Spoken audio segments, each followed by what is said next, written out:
50년을 함께한 부부가 황혼 이혼을 결심할 때 많은 분들이 이런 생각을 하시곤 합니다. 그 나이에 무슨 이혼이야, 참고 살지. 평생 살았는데 이제 와서 뭘 바꾸겠어. 자식들 생각해서라도 그냥 있어야지. 하지만 이런 생각들은 오히려 상황을 더 악화시킵니다. 참는다고 사라지는 감정은 없고 눌러온 서운함은 결국 어느 날 폭발해버리기 때문입니다. 반면 현명한 부부들은 전혀 다른 방법을 사용합니다. 50년을 함께했어도 서로를 다시 바라보는 법을 배웁니다. 딱 한 가지 대화 방식만 바꿨을 뿐인데 갈라서려던 마음이 완전히 달라져 버리죠. 실제로 이 방법을 사용한 부부들은 말년에 오히려 신혼보다 더 깊은 정을 느끼게 되었다고 말합니다. 오늘 영상에서는 50년 해로한 부부가 왜 말년에 갈라서게 되는지 그 진짜 이유와 함께 다시 마음을 되돌리는 구체적인 방법을 자세하게 알려드리겠습니다. 이 영상이 도움이 되셨다면 구독과 좋아요 한 번씩 부탁드립니다. 여러분의 작은 응원이 더 좋은 영상을 만드는 힘이 됩니다. 서울 노원구에 사는 74살 순옥 씨 이야기입니다. 순옥 씨는 22살에 남편 창수 씨를 만나 결혼했습니다. 올해로 결혼 52년 차, 새 아이를 키우고 손주 5을 본 평범한 부부였습니다. 남들이 보기엔 금슬 좋은 부부, 해로한 부부의 전형이었습니다. 그런데 어느 날이었습니다. 순옥 씨는 아침부터 된장찌개를 끓이고 있었습니다. 남편이 좋아하는 청양고추를 듬뿍 넣어 얼큰하게 만들었습니다. 상을 차리고 남편을 불렀습니다. 창수 씨는 거실 소파에 누워 TV를 보다가 식탁으로 왔습니다. 젓가락을 들고 한 숟갈 떠먹더니 인상을 찌푸렸습니다. 이거 또 짜네. 맨날 짜게 해가지고. 그러고는 물을 벌컥벌컥 마셨습니다. 순옥 씨는 아무 말도 하지 못했습니다. 가슴 한쪽이 서늘해졌습니다.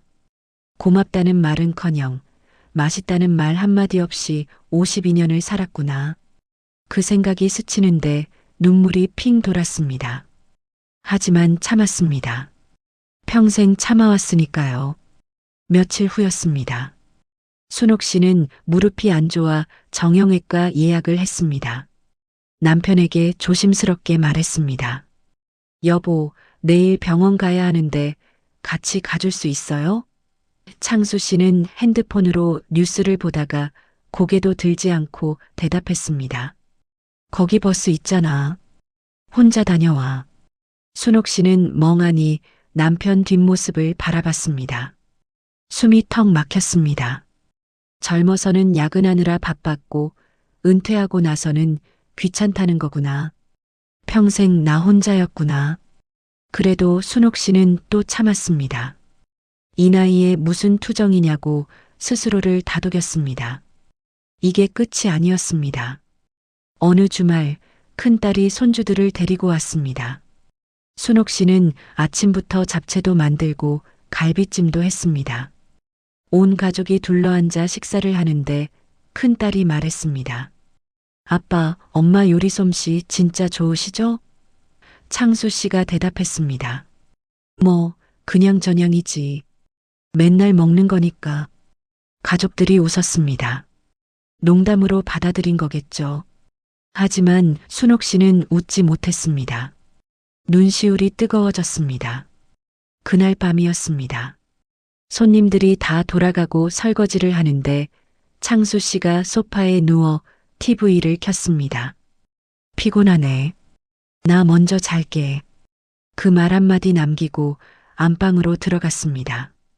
순옥 씨는 설거지하던 손을 멈추고 하염없이 창밖을 바라봤습니다.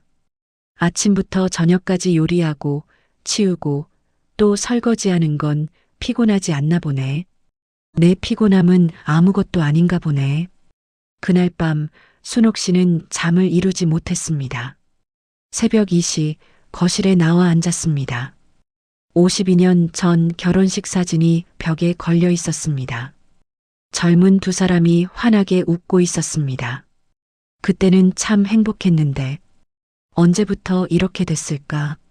순옥 씨는 소리 없이 울었습니다. 가슴속에서 무언가 무너져 내리는 것 같았습니다. 다음 날 아침 순옥 씨는 결심했습니다. 더 이상 이렇게는 못 살겠다. 52년을 참았으면 됐다.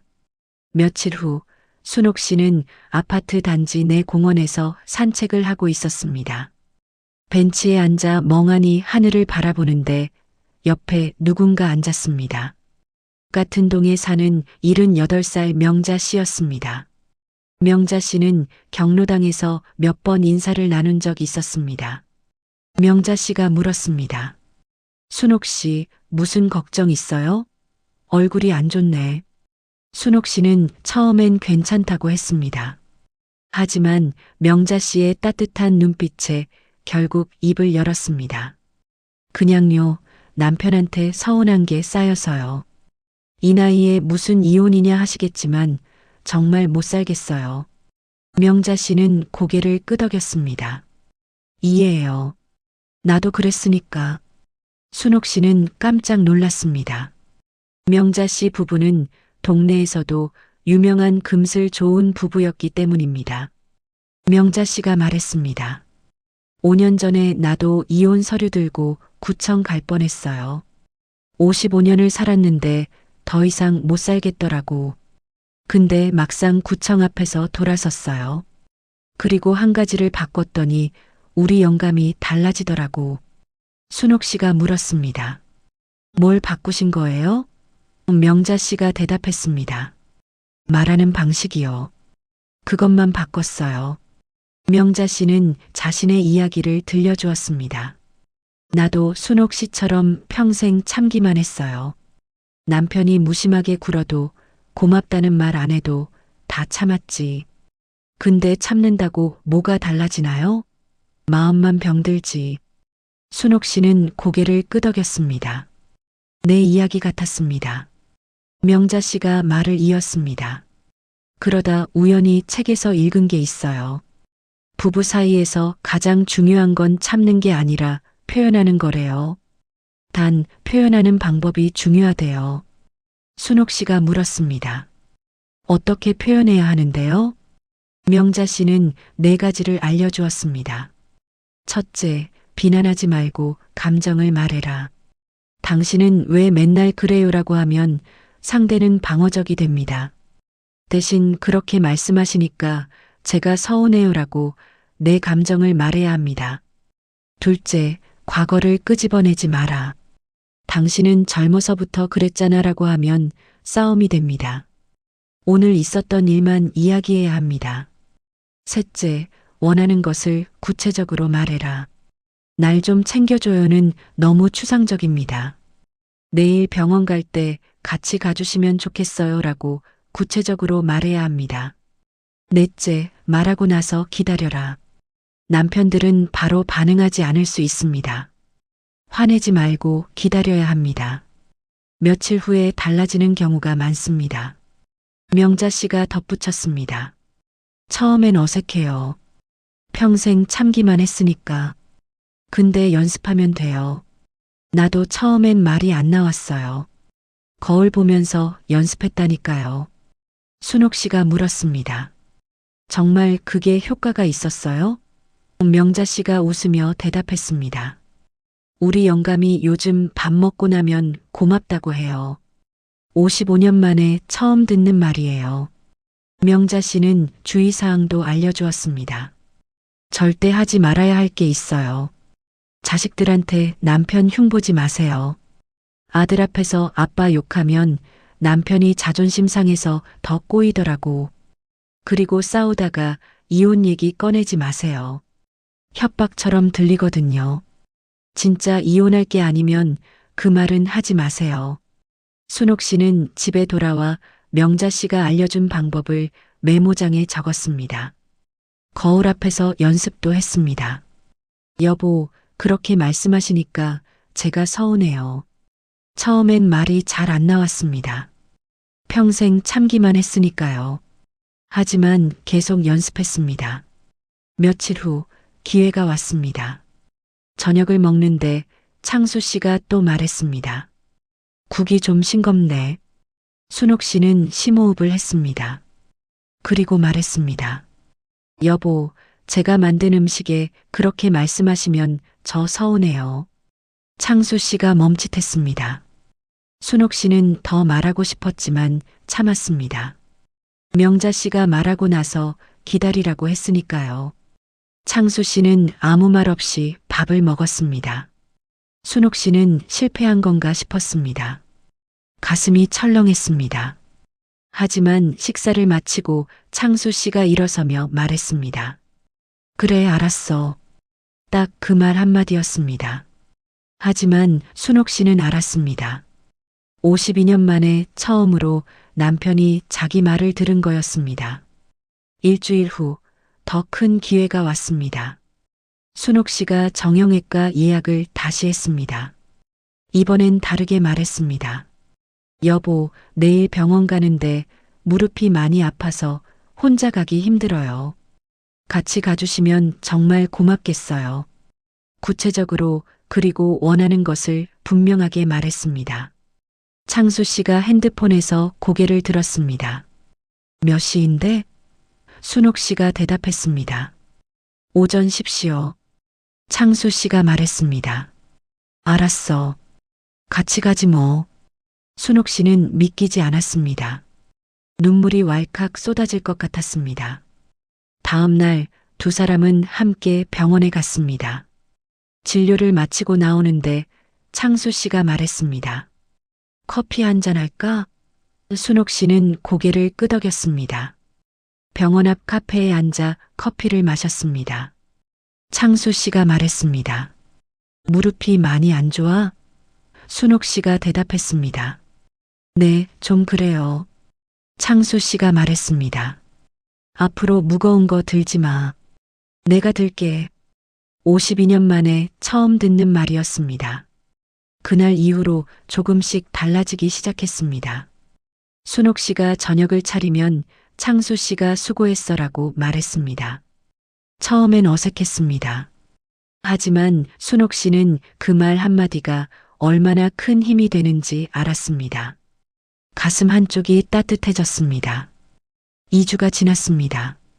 어느 저녁 창수 씨가 TV를 보다가 말했습니다. 내일 날씨 좋다던데 공원 산책이나 갈까? 순옥 씨는 깜짝 놀랐습니다. 결혼하고 남편이 먼저 산책 가자고 한 적이 없었기 때문입니다. 순옥 씨가 대답했습니다. 그래요, 좋아요. 그날 밤 순옥 씨는 오랜만에 편하게 잠들었습니다. 다음 날 두 사람은 아파트 단지 공원을 걸었습니다. 나란히 걷는데 창수 씨가 말했습니다. 우리 이렇게 걸어본 게 얼마만이야? 순옥 씨가 대답했습니다. 글쎄요, 애들 어릴 때 이후로 처음인 것 같아요. 창수 씨가 말했습니다. 그랬구나. 그리고 잠시 침묵이 흘렀습니다. 창수 씨가 다시 입을 열었습니다. 나도 몰랐어. 내가 그렇게 무심했는지. 순옥 씨는 아무 말도 하지 않았습니다. 창수 씨가 말을 이었습니다. 젊어서는 돈 버느라 바빴고 늙어서는 그냥 습관이 됐나 봐. 미안해. 순옥 씨의 눈에서 눈물이 흘렀습니다. 52년 만에 처음 듣는 사과였습니다. 가슴이 벅차올랐습니다. 한 달이 지났습니다. 큰딸이 다시 손주들을 데리고 왔습니다. 식사를 마치고 큰딸이 말했습니다. 엄마, 아빠 요즘 뭔가 달라지신 것 같아요. 순옥 씨가 물었습니다. 뭐가? 큰딸이 대답했습니다. 아까 아빠가 엄마한테 맛있다고 하시잖아요. 처음 보는 것 같아서요. 순옥 씨는 웃었습니다. 아빠도 달라질 수 있더라고. 그날 저녁 손님들이 돌아간 후 창수 씨가 설거지를 하고 있는 순옥 씨 옆에 섰습니다. 내가 할게. 넌 좀 쉬어. 순옥 씨는 멍하니 남편을 바라봤습니다. 52년 만에 남편이 설거지를 하겠다고 했습니다. 순옥 씨는 고개를 저었습니다. 아니에요, 같이 해요. 두 사람은 나란히 서서 설거지를 했습니다. 창수 씨가 씻으면 순옥 씨가 닦았습니다. 아무 말 없이 함께한 그 시간이 52년 중 가장 행복한 순간 같았습니다. 순옥 씨는 명자 씨를 다시 만났습니다. 공원 벤치에 나란히 앉아 순옥 씨가 말했습니다. 언니 고마워요. 진짜 달라졌어요. 명자 씨가 웃으며 말했습니다. 내가 뭘 했다고. 순옥 씨가 용기 낸 거지. 순옥 씨가 말했습니다. 근데 신기해요. 말 한마디 바꿨을 뿐인데 이렇게 달라지다니. 명자 씨가 대답했습니다. 그게 말의 힘이에요. 참는 건 힘이 아니야. 표현하는 게 힘이지. 여러분, 오늘 이야기에서 기억하셔야 할 핵심 지혜 3가지를 정리해 드리겠습니다. 첫째, 참는 것은 미덕이 아닙니다. 참으면 마음만 병듭니다. 표현해야 합니다. 단 비난이 아니라 감정을 표현해야 합니다. 둘째, 말하는 방식이 관계를 바꿉니다. 당신은 왜 그래요가 아니라 그렇게 하시면 제가 서운해요라고 말해야 합니다. 상대를 공격하는 게 아니라 내 마음을 전하는 겁니다. 셋째, 변화는 시간이 걸립니다. 한 번 말했다고 바로 달라지지 않습니다. 기다려야 합니다. 꾸준히 표현하면 반드시 달라집니다. 상황별로 사용하실 수 있는 문장을 알려드리겠습니다. 배우자가 음식 타박을 할 때는 이렇게 말씀하세요. 정성껏 만든 건데 그렇게 말씀하시면 서운해요. 함께 외출하고 싶을 때는 이렇게 말씀하세요. 같이 가주시면 정말 고맙겠어요. 혼자는 힘들어서요. 고마움을 표현받고 싶을 때는 이렇게 말씀하세요. 가끔은 수고했다는 말 한마디 해주시면 힘이 나요. 대화하고 싶을 때는 이렇게 말씀하세요. 요즘 대화가 없는 것 같아서 저는 좀 외로워요. 도움이 필요할 때는 이렇게 말씀하세요. 이거 좀 도와주시면 안 될까요? 혼자 하기 힘들어서요. 서운할 때는 이렇게 말씀하세요. 그 말씀은 저한테 좀 상처가 됐어요. 절대 하지 말아야 할 것 5가지도 기억해 주세요. 자녀 앞에서 배우자 흉보지 마세요. 과거 잘못을 끄집어내지 마세요. 이혼을 협박 수단으로 쓰지 마세요. 상대방 말 끊고 내 말만 하지 마세요. 한 번 말하고 바로 결과를 기대하지 마세요. 50년을 함께한 부부가 말년에 갈라서는 진짜 이유는 뭘까요? 큰 사건이 아닙니다. 작은 무시, 작은 서운함, 작은 외로움이 쌓이고 쌓여서 어느 날 무너지는 겁니다. 하지만 반대로 작은 표현, 작은 감사, 작은 관심이 쌓이면 관계는 다시 살아납니다. 순옥 씨는 요즘 행복합니다. 아침에 눈을 뜨면 옆에 남편이 있다는 게 감사합니다. 저녁에 같이 밥을 먹는다는 게 감사합니다. 가끔 남편이 수고했어라고 말할 때면 눈물이 납니다. 52년을 참기만 했는데 표현하는 법을 배우고 나니 남은 인생이 달라졌습니다. 여러분도 오늘부터 시작하세요. 참지 마세요. 표현하세요. 비난이 아니라 감정을 말하세요. 원하는 것을 구체적으로 말하세요. 그리고 기다리세요. 50년을 함께했든 30년을 함께했든 변화는 가능합니다. 말 한마디가 관계를 바꿉니다. 오늘 영상이 도움이 되셨다면 주변에 힘들어하시는 분들께 공유해 주세요. 구독과 좋아요는 더 좋은 영상을 만드는데 큰 힘이 됩니다. 다음 영상에서 또 찾아뵙겠습니다. 오늘도 행복한 하루 보내세요.